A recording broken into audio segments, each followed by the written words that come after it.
할렐루야. 우리 하나님 말씀 목록합니다. 다니엘 6장 10절.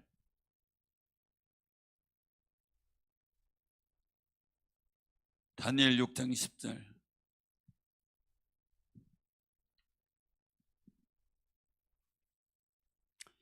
자, 1243쪽 우리 한 목소리로 봉독합니다. 시작. 다니엘이 이 조서의 왕의 도장이 찍힌 것을 알고도 자기 집에 돌아가서는 윗방에 올라가 예루살렘으로 향한 창문을 열고 전에 하던 대로 하루 3번씩 무릎을 꿇고 기도하며 그의 하나님께 감사하였더라.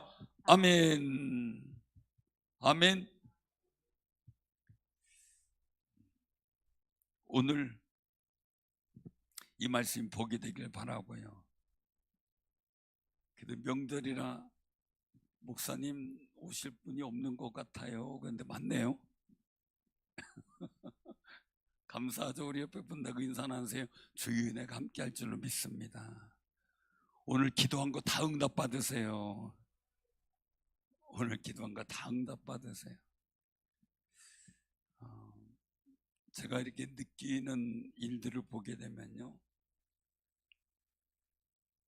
이 뭔가 그 중요한 때 내가 정말 벅차, 내가 이번엔 힘들어. 근데 그걸 이기면 놀라운 선물이 항상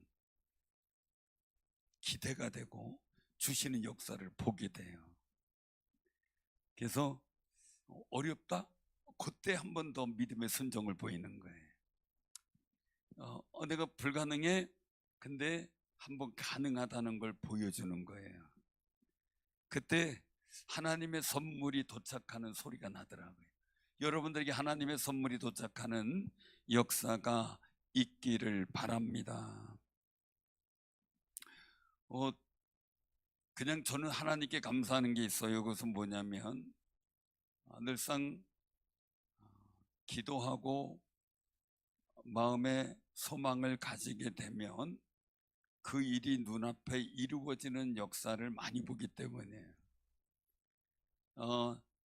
여러분에게도 그런 역사가 크게 있을 줄로 믿습니다. 그래서 하나님은 말씀에 확신을 주고 지혜를 주고요, 그리고 나서 믿음의 담력을 주시는데 그 내가 믿은 말씀대로 나의 삶의 현장이 열매 맺는 역사가 있어진다는 거죠. 너무 감사해요. 그래서 전에 한번 말씀을 드렸는데 들은 분이 있고 못 들은 분이 있어요.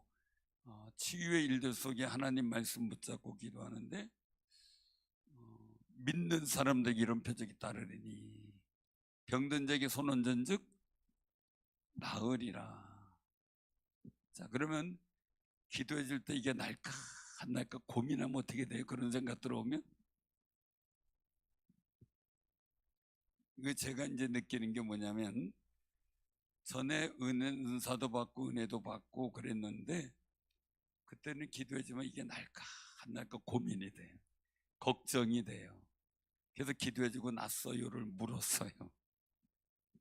그런데 제가 탈진을 경험하고 그 극복하는 과정에서 하나님의 거룩한 은혜를 경험할 때는 달랐어요. 전에는 내가 애써서 귀신을 쫓아야 됐고 또 애써서 막 기도해줘야 방언이 터지는 거고, 그리고 막 기도해줄 때 애써서 기도하지만 날지 안 날지는 모르는 거예요. 어떻게 될지 불확실한 생각이 늘 들었거든요. 그런데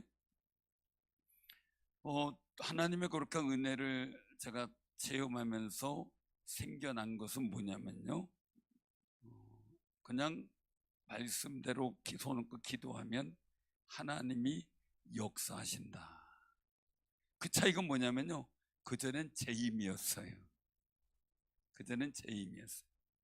제 능력이었어요. 제 믿음이었어요. 그 생각이 강했어요. 근데 그 다음에는 문제가 안 되는 게 뭐냐면 하나님이 하시는 거예요.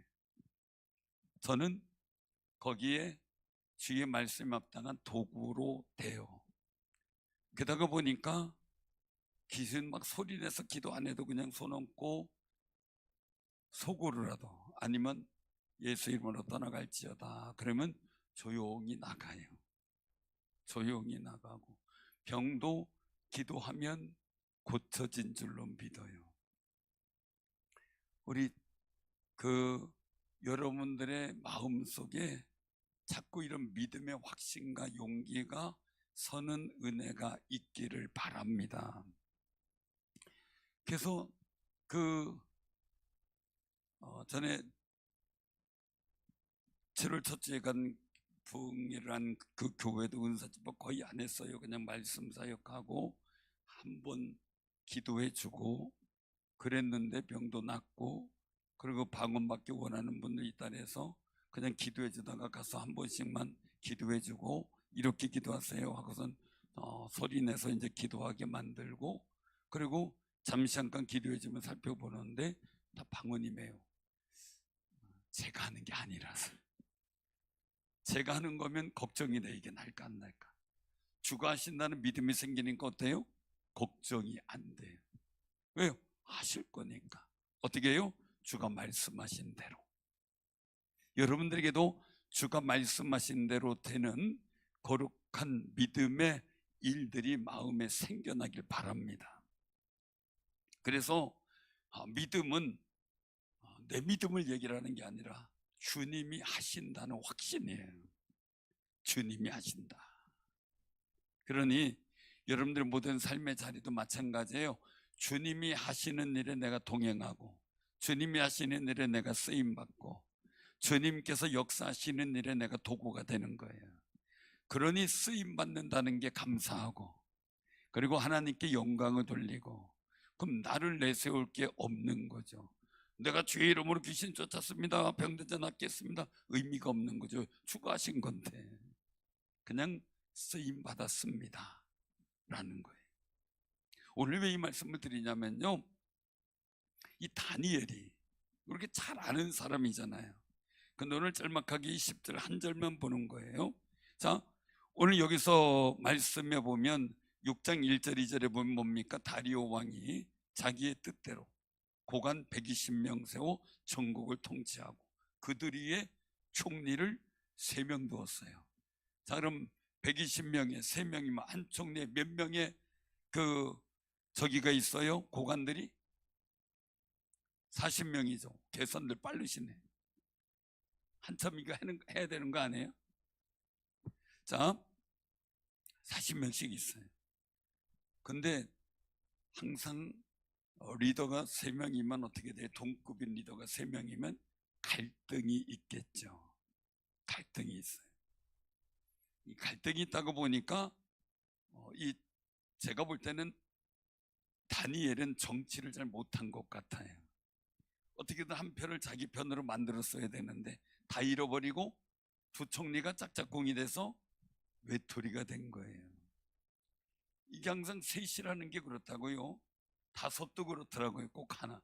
그래서 어떤 재단 이사나 이런 걸 뽑을 땐 꼭 홀수로 뽑아요. 우리 총회 구조도 자판국도 홀수로 뽑아요. 왜냐하면 짝수로 하면 동수가 나오면 곤란하잖아요. 그러니까 5분의 이사를 둘 때 있고 9분의 이사를 둘 때 있고 아니면 7분. 그리고 이제 이런 이사들의 수가 보통 홀수로 그렇게 정해지게 돼요. 이유는 표가 동수가 나왔을 때 거기에 그 장이 결정권을 주는 거예요.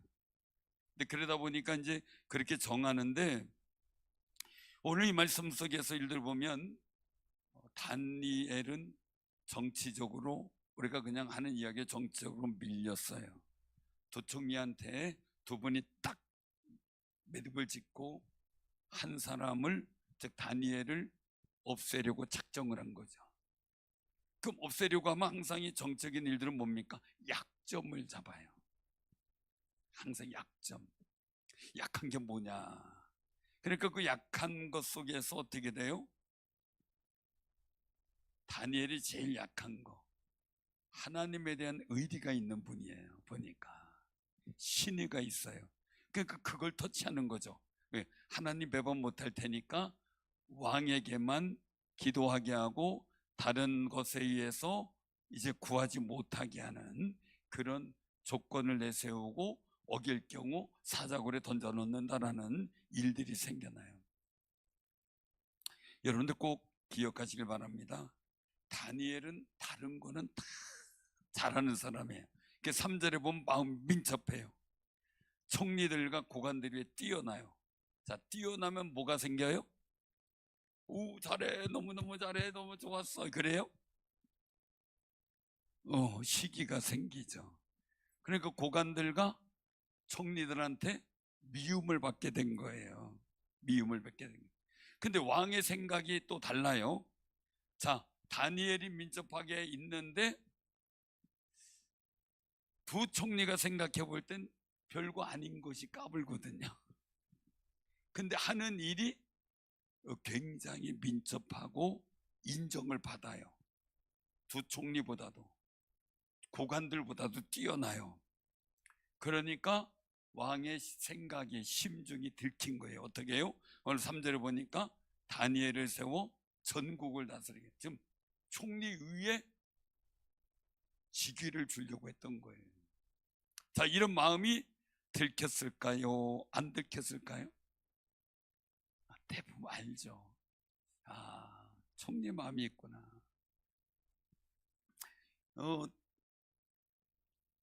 이수를 더 좋아하는 거를 이삭이가 모를까요? 할까요?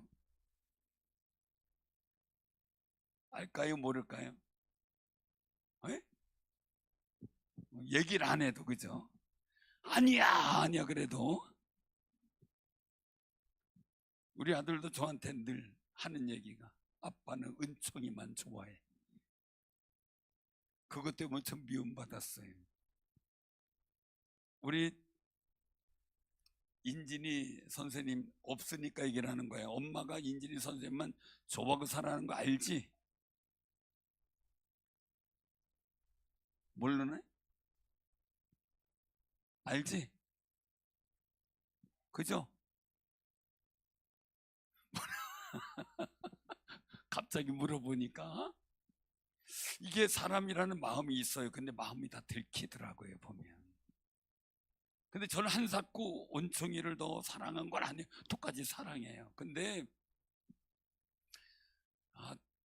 아들을 혼내키면서도 약 올르고, 딸은 못 혼내키면서도 그냥 이뻐요.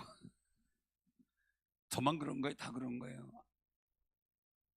저기한테 물어봐야 되나? 심지사님한테요? 심지사님 어때세요? 끄덕끄덕 하시네. 그게 상대적인 마음이 들어요. 근데 그거를 아드님이 알까요? 모를까요?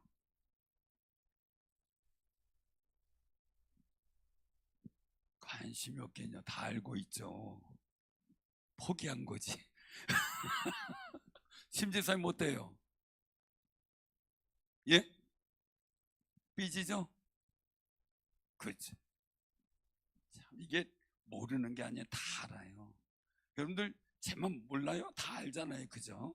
얼마나 사랑하고 얼마나 귀하게 여긴지 알잖아요. 근데 다 알아요. 자, 근데 오늘 여기서 말씀하고 있는 거예요. 뛰어난 게 잘하는 게 아닌 것 같은 생각이 드는데 아니죠. 항상 기억하세요. 우리가 사회생활 잘하고 막 그래요. 일은 잘하는데 미움받을 수도 있어요. 그런데 중요한 거예요. 그 속에서 나의 약점을 항상 사단은 파고들어요. 파고들어. 자, 이 사단이 욥을 건드린 게 뭐예요? 이유가 하나님을 원망할 걸로 본 거죠. 그래서 그 약점을 찾아보니까 뭐예요? 재산이 많아요. 자녀가 많아요. 건강해요. 그러니까 어떻게 해요? 그 약점을 하나하나 치는 거지. 그때 욥도 고백하죠. 내가 두려워하던 일이 내게 생겼구나. 자기 약점인 걸 아는 거죠. 그러니까 어떤 일에 대해서 보물을 하늘에 둬라 이거요. 내 약점을 사단에게 들키지 말라는 거예요. 세상에 있으면 사단이 약점 갖고 이용하고 사용하고, 그리고 어떻게 돼요? 내가 그것 때문에 무너지게 돼요. 그러니까 그게 약점으로 사단에게 들키지 말아야 돼요. 여러분들 두려워하는 거, 염려하는 거 있어요, 없어요? 있죠? 그거 절대 사단한테 들키면 안 돼요. 왜냐면 그 염려하고 두려워하는 걸 사단은 꼭 건드리거든요. 그래서 우리는 기도해야 돼요. 기도해야 돼요. 자, 근데 4절에 보니까 아무리 허물을 찾아요, 고발할 근거를 찾아요, 아무리 찾아 또 찾아. 근데 뭐예요? 찾을 수가 없어요. 그릇됨이 없어요. 충성된 것밖에 없어요. 얘기하려니 칭찬할 것밖에 없어요. 이거 참 기가 막힌 거예요, 그죠? 얘기하려는데 뭔가 못 꼬집어서 얘기할 게 있는데 하나도 없어요. 그런데 하나님의 율법의 근거를 해서 이 다니엘을 잘못하는 걸 못 찾으니까 스스로 무너지게 만드는 거예요. 욥을 아무리 찾아도 하나님께서 보실 때 온전해요. 사단이 보면 약점을 치면 넘어갈걸요. 그거예요. 사랑하는 성님들, 율법의 근거를 찾아요. 자, 약점을 찾는데 율법의 근거예요. 그럼 우리도 어떻게 돼요? 약점을 찾는데 하나님께 충성된 걸 못하게 만들려고 해요. 그래서 우리는 거룩한 하나님의 역사를 바라보는 우리는 어떻게 행해야 될 것인가를 고민해야 돼요. 자, 그 일이 실행됐어요. 그래서 이제 왕 외에 다른 어떤 것에 구하거나 뭐 기도한다거나 뭐 그렇게 되면 어떻게 돼요? 왕이 신이에요. 이제 왕은 신입니다. 그러니까 왕에게만 구해야 되는데 다른 신에게 구하면 사자굴에 던져넣기로 조서를 꾸며요. 이 빼도 박도 못해. 자, 여기서 이제 중요한 거예요. 내가 하나님께 충성할 것인가, 사람에게 충성할 것인가, 이 고민이 돼야 돼요. 그래야 이 부분의 일들을 이겨나갈 수가 있어요. 자, 사람에게 충성됐어요. 사람이 두려워요. 사람에게 충성하려면 사람들이 두려워요. 두 총리가 두려워요. 왕의 조서가 두려워요. 왕의 명령이 두려워요. 그게 사람이에요.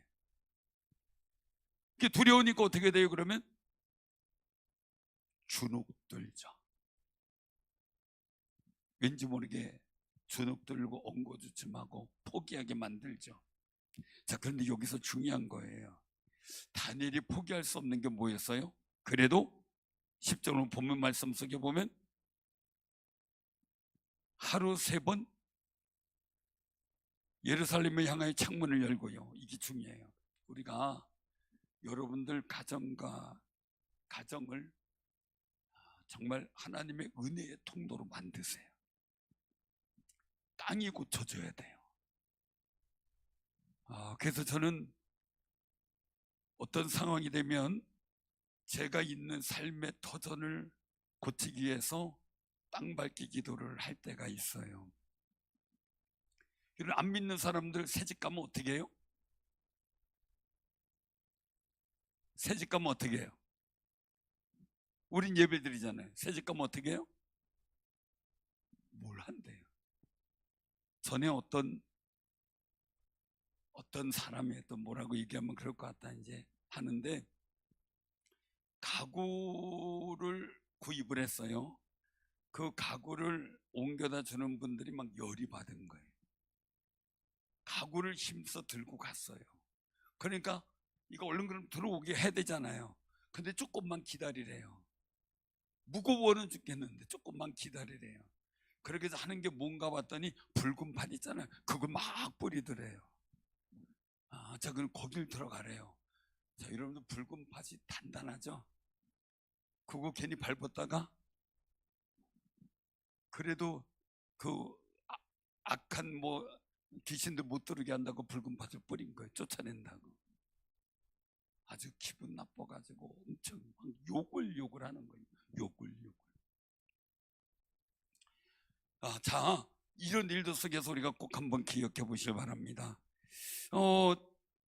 정말 이 일들 속에서 우리가 나의 삶의 터전, 가정의 터전이 이 다니엘 일 속에서는 자기 집에서 돌아가서 이 방에서 올라가 예루살렘에 향한 창문을 열어놓고 하나님 앞에 기도하는 거예요. 이게 이스라엘에게 경건의 능력과 힘이 돼요.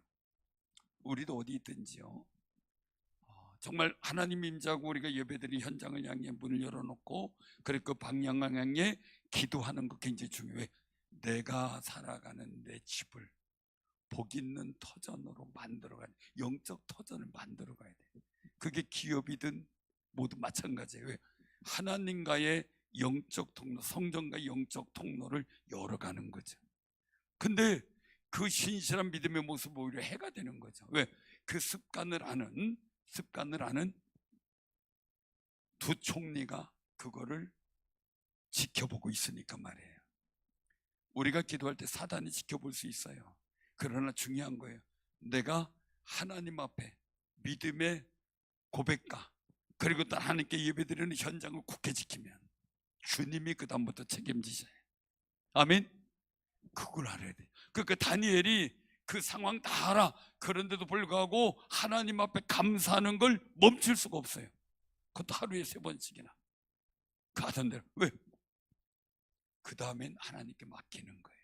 나는 주께 할 일 합니다. 그러니 나머지는 주께서 알아서 하옵소서. 자, 이 일이 두 총리 편이 되어 있는 고관들은 신이 난 거죠. 예, 걸려들었다 이거죠. 걸려들었다. 그런데 문제는 이 순간서부터 상대가 누가 돼요? 다니엘이 아니라 하나님이 되는 거예요. 여러분 꼭 기억하세요. 히스기야 왕이 아수르 사내립이 산발락 때문에 또 랍사게 때문에 막 고통을 받고 있을 때 그 협박 편지를 받았을 때 그것 때문에 분노하거나 낙심하지 않죠. 어디로 가요? 그걸 들고 성전으로 가죠. 그리고 그것을 낱낱하게 구하며 하나님의 도움을 구하죠. 근데 그 다음부터는 하나님이 싸우시는 거예요. 하나님, 저들이 하나님 무시하잖아요. 하나님 가만히 계시면 안 되잖아요.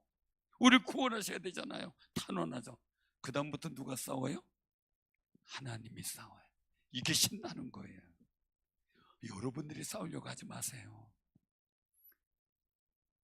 저는 늘 생각해요. 저의 책임은 축복하며 용서하며 기도하는 거다. 다윗도 보면 그런 생각을 늘 가졌어요. 모든 원수는 어떻게 누구한테 맡겨요? 하나님께. 그래서 역대상 23장에 보면요, 이 레이지파나 또 제사장들을 세우면서 그가 한 일이 있는데 그 30절에 그렇게 말씀하셔요. 레이지파를 따로 세워요. 아침과 저녁마다 서서 여호와께 감사하고 찬송하며 번제를 드리도록, 그리고 성전에서 수종도는 역할을 하도록 만들어요. 그 다윗은 그의 시편을 봐도 그렇지만 그가 승리하는 삶을 통해서 보면 어떤 상황이 돼도 사울을 용서해요. 그를 위해 정말 눈물로 기도해요. 어째 그럴 수 있을까? 근데 저는 그걸 담고 싶어요. 왜요? 하나님 편 되고 싶거든요. 나는 그냥 하나님이 알아서 해결해 주는 그 삶이 되면 좋겠거든요. 그래서 다윗의 영성, 이 다니엘의 영성을 많이 생각을 해요. 이 순간 어떻게 하는 것이 저 사람을 내 편 만들까가 아니라 이 순간 어떻게 하는 것이 하나님께서 나와 함께하고 이게 내 문제가 아니라 주님의 문제로 만들까. 예수님도 말씀하셨잖아요. 수고하고 무거운 짐진 자들아 다 내게로 오라. 내가 너희를 쉬게 하리라. 짐을 주께 맡기면 주님 짐을 만들어야지 왜 내 짐을 갖고 내 짐으로 만들고 있냐는 거지. 그러니까 주님, 내 짐은 주님의 짐이 되고 주님이 주시는 생명의 짐은 내 짐이 되고. 할렐루야. 그러니까 다니엘이 전에 하던 대로, 이게 뭡니까? 계속 하던 대로 나는 주님 앞에 할 테니 나머지는 주가 책임져 주옵소서. 결국은 왕은 모든 총리 위에 독보적인 존재로 다니엘을 세우려고 하는데 이 사건을 통해서 하나님이 그를 사자굴에서 던져주고 다니엘이 하나님이라고 왕이 외치고, 그리고 두 총리는 죽고 독보적인 총리가 되어 전국을 다스리잖아요. 정말 만약에 왕한테 살살살 기면서 전국을 다스릴 총리가 되려고 했으면 됐을까요? 안 됐을까요? 두 총리와 고관들의 원성에 힘들었을 거예요. 그런데 하나님 편이 되고 하나님이 다니엘의 편이 되니 역사는 더 크게 이루어지고 왕조차도 다니엘을 함부로 못하는 권위가 서게 만들었어요. 우리 오늘 이런 말씀 보면서 여러분들 집이나 가정에서 여러분 삶의 자리에서 내가 어떻게 믿음의 삶에 하나님께 보인 대로 그 믿음의 삶을 쭉 유지할 것인가. 내가 하나님 앞에 서고 헌신한 일들을 하나님께서 역사하시도록 내가 주의 짐을 지고 내 짐이 주님께 맡겨지도록 만들 것인가. 이게 우리가 고민해야 될 부분이에요. 사랑하는 성도님들, 그래서 오늘 여기서 중요한 게 뭡니까? 오늘 여기서 10절 한번 보시기 바랍니다. 10절 다시 한번요. 본문. 자, 예루살렘으로 향한 창문을 열고 전에 하던 대로 하루 3번씩. 그러니까 위협이 있었으나 다니엘이 하나님께 보이는 믿음의 모습은 변함이 없어요. 어려움과 아픔이 있었으나 욥이 하나님께 보이는 믿음의 마음은 변하지 않아요. 생명의 위협을 당하고 도망다니는 다윗이었으나 하나님을 향한 의지하고 나의 방패, 산성, 반석이라고 고백하는 그 믿음은 변하지 않아요. 왜? 나의 목자기 때문에. 그래서 그의 하나님께 감사했더라. 그럼 우리는요, 자, 따라해보세요. 이를 악물고 감사를 놓치지 말자. 정말 감사해. 그러니까 환경과 어려움이, 다니엘은요 보통 사람 같으면 내가 이렇게 하나님도 섬겼고요, 내가 지금까지 이렇게 수고했고요, 근데 나한테 왜 이런 일을 당하게 합니까? 하든지 아니면 에이 뭐 30일 쉬지 뭐 그냥 쉬고, 우리 코로나 때처럼 아이고 뭐 그냥 한 2주 쉬지 뭐 할 수 있어요. 그죠? 2주가 4주가 되고 4주가 6주가 되고 6주가 이제 수시로 못하게 되잖아요. 그 사단은 에이 요거만 넘어가 요렇게 시켜요. 에이 2주만 그냥 우리 넘어갑시다. 사랑하는 성도님들, 우리가 편리성을 찾을 수 있어요. 편리성. 근데 다니엘은 그걸 찾지 않았어요. 우리가 가장 유지해야 될 관계는 뭐예요? 주님이에요. 주님과의 관계. 그거를 절대 포기해서는 안 돼. 저도 그것만큼은 절대 포기 안 하려고 그래요. 그래서 항상 주님의 마음에 들게 하려고 노력을 해요. 우리 같이 가정도 그렇고 우리 모든 일들 속에서요, 어떻게 하면 주님 마음에 들게 정말 우리가 감사의 모습들을 이루어갈 것인가. 저도 속상할 때가 있어요. 어떨 때는 18 그랬어요? 있어요. 안 그럴 것 같아요. 저도 그렇죠, 당연히. 에이 포기하자 하고 생각할 수도 있어요. 근데 정신이 번쩍 나요. 어느 순간에 주님이 뭘 원하실까. 기도하다 주님께 모든 상황을 감사하면서 하나하나 기도하다 보니까 내게 이런 뜻들 주시는 애도 있겠다. 감사하면서 하나하나 하다 보면 나중에 보면 지혜가 생기고 하나님께서 그런 공경을 처하게 된 이유를 알게 하셔요. 그때는 감사한 거예요. 왜요? 주님이 도와주실 계획이 있다는 걸 알게 되니까. 오늘 왜 다니엘이 감사하고 배포 있겠을까? 하나님이 지켜주실 줄로 알기 때문에. 내가 내 일, 하나님께 드리는 거룩한 일을 감당하면 주님이 책임져 주실 줄로 믿기 때문에. 그런데 만약에 염려하고 근심하면서 했다면 달랐을 거예요. 그러니 우리가 환경이 주는 염려와 두려움을 예수님을 딱 물리쳐 주시고요, 내 짐은 주께 맡기고 내가 두려워하는 짐, 무서워하는 짐, 염려하는 짐 다 주께 맡기세요. 가정, 자녀 다 마찬가지예요. 지금 명절 지내면서 생겨날 일 다 마찬가지, 다 맡기세요. 그리고 어떻게 해요? 우리는 주님께서 기뻐하시는 내게 맡겨진 믿음의 감사의 사역을 감당하는 거예요. 그러면 승리는 내 것일세. 여러분들 것이 될 줄 믿습니다. 아멘.